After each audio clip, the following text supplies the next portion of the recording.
মাত্র কয়েকদিন আগে ভারতের ভয়াবহ বিমান দুর্ঘটনার খবর সবার সামনে এখনও টাটকা।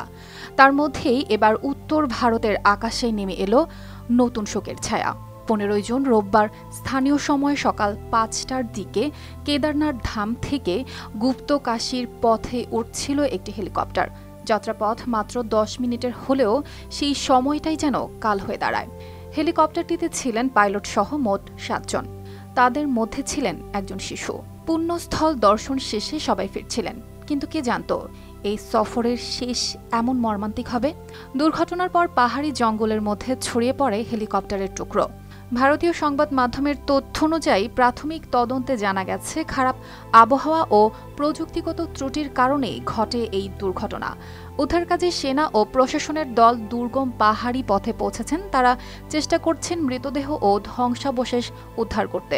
এদিকে উত্তরাখণ্ডের মুখ্যমন্ত্রী পুষ্কর সিং ধামি জরুরি বৈঠক ডাকেন প্রশাসন, হেলি সেবা কর্তৃপক্ষ ও ডিরেক্টর জেনারেল অব সিভিল এভিয়েশনকে নিয়ে। বৈঠকে দুর্ঘটনার কারণ ও দুর্গম জায়গায় নিরাপত্তার ঘাটতি নিয়ে আলোচনা হয়েছে। দ্রুত তদন্তের জন্য গঠন করা হয়েছে বিশেষজ্ঞ কমিটি। এই মুহূর্তে পুরো এলাকা জুড়ে শোকের ছায়া। পাহাড়ি পথে পুণ্য যাত্রা যেন এক মুহূর্তেই শেষ হয়ে গেল মর্মান্তিক পরিণতিতে।